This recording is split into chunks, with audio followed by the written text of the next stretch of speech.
Ajaran pertama, perhatikan, sebelum ke mandi janabah, ajaran pertama, Nabi SAW tidak ditemukan dalam riwayat berhubungan badan atau seksual di siang hari, selalu di malam hari. Ya, bila Rasulullah SAW berhubungan dengan istrinya, itu selalu di malam hari. Jadi kalau bapak ibu ingin mengikuti sunnah, mengikuti Rasulullah, maka usahakan semaksimal mungkin kalau ingin melakukan hubungan, lakukan di malam hari, bukan siang. Oke, baik. Sekalipun tidak ada larangannya, tapi Nabi mengajarkan di malam hari. Teruskan. Kemudian setelah masuk kamar mandi, akan melakukan mandi. Setelah selesai, bukan wudhu ya, masuk kemudian akan mandi. Bagaimana cara mandinya? Dan mandi itu disebut dengan mandi apa? Dalam istilah fikih, mandi setelah berhubungan suami istri itu disebut dengan mandi janabah atau mandi junub. Saya tulis bahasa Arab ya. Mandi janabah atau junub. Bukan janub tapi junub. Kalau janub itu artinya selatan, shimal utara. Kalau junub itu mandi yang dilakukan setelah berhubungan. Perhatikan, janabah atau junub itu terambil dari kata al-janbu, janabah.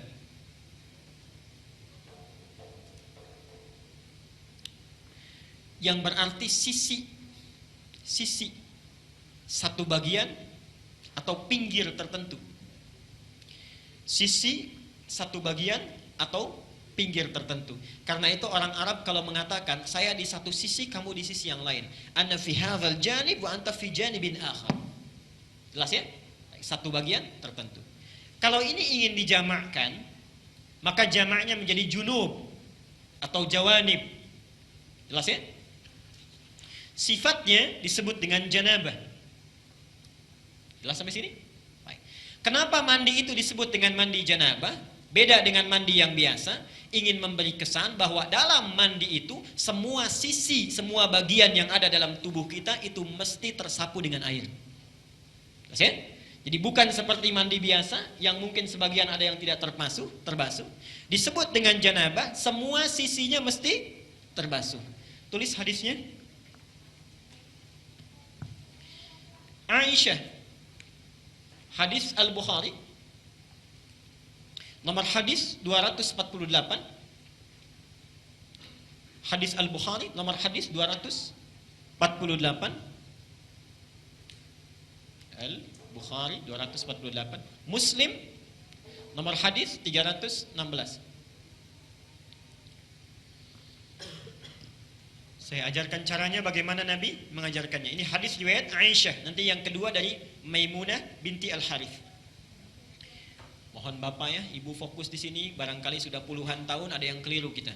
Oke. Pertama, hadis riwayat Aisyah dulu. Rasulullah SAW ketika beliau hendak mandi janabah, itu yang dilakukan adalah menuangkan air dulu, membasuh kedua tangannya. Jadi dua tangannya dulu dibasuh.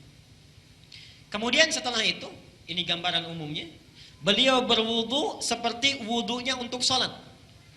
Jelas sampai sini? Basuh tangan, berwudu seperti wudu untuk sholat. Yang ketiga, dari bejana yang sudah disiapkan itu, kalau kita mungkin gayungnya sudah ada, mengambil sebagian air, kemudian menyela-nyela rambutnya, diratakan dengan tangannya. Jadi tidak langsung menyiram air Pak ya. Tidak langsung menyiram air Ibu ya. Jadi yang pertama ingat, air diambil untuk basuh tangan kita dulu. Yang kedua apa? Berwudu seperti wudu untuk salat. Sebentar Pak, itu riwayat hadis Maimunah. Oke, saya sampaikan bagian pertama dulu. Nanti diperinci di Maimunah binti Al-Harith. Yang kedua apa? Berwudu dulu. Yang ketiga apa? Menyela-nyela kepala atau rambut ya, rambut kita. Yang keempat, kemudian mengambil air, membasuh, menyiramkan di kepala keseluruhan. Belum ke sini dulu, belum ke badan ya. Baik. Saya ulangi pelan-pelan. Satu, mencuci tangan. Kedua, berwudu seperti untuk sholat. Ketiga, menyela-nyela rambut, meratakan keseluruhan. Keempat, menyiram rambut keseluruhan di kepala. Setelah itu, baru disiramkan secara keseluruhan. Jelas sampai sini? Disiramkan secara keseluruhan menggunakan sabun dan seterusnya. Ini gambaran hadis yang pertama yang umum sifatnya. Oke, baik. Coba kita lihat. Hapus dulu di sini. Nah, sekarang kita lihat bagian yang kedua. Ini riwayat siapa tadi? Aisyah radhiyallahu anha. Sekarang Nabi SAW ketika tinggal di rumah Maimunah, kemudian setelah itu berhubungan dengan Maimunah binti Al-Harith, salah satu istri beliau. Kemudian Nabi SAW melakukan mandi janabat saat itu. Hadisnya diriwayatkan oleh Maimunah dari Abdullah bin Abbas. Abdullah bin Abbas di Al-Bukhari nomor hadis 265. Perhatikan. Sebentar, saya menyimpang dulu pelan-pelan. Ibu masih ingat Bapak kisah Ibnu Abbas itu? Anaknya usia berapa tahun? Silahkan cek pertemuan kita yang lalu, hadis Abu Daud nomor hadis 1365 itu ya. Ibnu Abbas dalam usia 4-5 tahun itu memaksa ingin tinggal di rumah bibinya Maimunah. Jadi Maimunah ini bibinya Ibnu Abbas. Tinggal di sana, ingin melihat bagaimana sifat bangunnya Nabi dari tidurnya sampai tahajud. Saya pernah terangkan ini ya. Ibnu Abbas memperhatikan itu, berdiri di depan kamar Nabi, diperhatikan bagaimana kira-kira Nabi bangun tidurnya. Sampai kemudian tahajud, diajak beliau untuk menunaikan tahajud. Ternyata tidak berhenti sampai di situ. Kelak kemudian hari, Ibnu Abbas ini karena sungkan bertanya kepada Aisyah kan, kalau Maimunah itu bibinya, bertanya kepada Maimunah bagaimana caranya Nabi SAW bermandi janabat. Disinilah muncul bagian yang kedua yang lebih terperinci. Satu, kata Maimunah, Nabi SAW bila hendak beliau bermandi janabat, perhatikan, satu, mengambil air dengan tangannya, okay. Lalu kemudian mencuci kemaluannya dengan tangan kirinya. Okay. Nah, kalau Bapak tadi sampaikan, kalau ingin cari referensinya, itu bukan riwayat yang Aisyah, tapi riwayat Maimunah binti Al-Harith. Ini bagian yang pertama. Yang kedua, hampir mirip dengan yang tadi, menyela-nyela bagian rambutnya. Okay.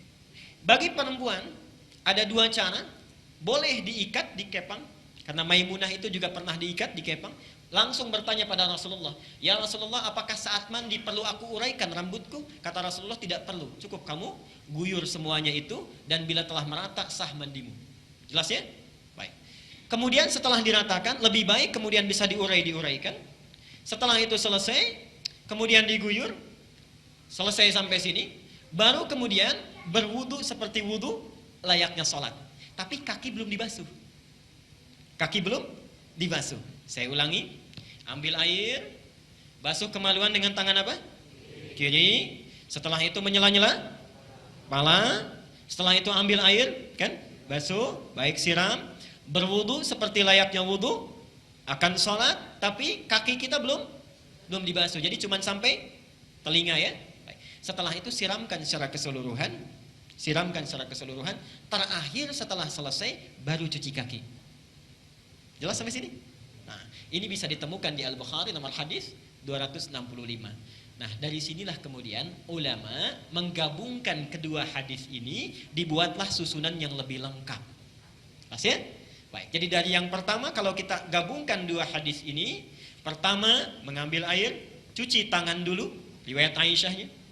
Setelah tangan dicuci kemudian mencuci kemaluan. Setelah itu selesai, ada yang terlewat tadi. Kalau di zaman Nabi, setelah mencuci kemaluan, dibasuh dengan air, lalu Nabi menepuk-tepukan ke tanah atau ke tembok. Ya.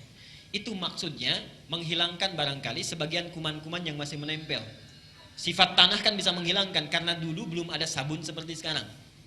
Kalau Bapak ingin ikut, Ibu ingin ikut sunnah Nabi, ikuti dengan cara yang cerdas. Jangan setelah dibasuh, tempel-tempelkan ke tembok begini. Cukup pakai sabun, dicuci dengan sabun. Saya ulangi dari awal. Tangan dibasuh dulu, basuh kemaluan, kemudian cuci dengan sabun. Setelah itu sela-sela kan? Baik ya, sela-sela, basuh kepala keseluruhan, berwudu seperti layaknya untuk sholat sampai kakinya. Satukan, sampai kakinya. Baru setelah itu dibasuh secara keseluruhan, mandi dengan rapi. Kalau sudah dilakukan, tidak perlu wudu lagi. Ya, tidak perlu wudhu lagi. Ada sahabat bertanya, ya Rasulullah, apakah saya perlu setelah mandi janabat itu berwudhu kembali? Kata Nabi, harus seperti mandi apa lagi untuk membersihkan? Bahasanya metafor, harus seperti mandi apa lagi? Artinya setelah wudhu setelah mandi tidak perlu wudhu lagi. Jelas sampai sini? Baik.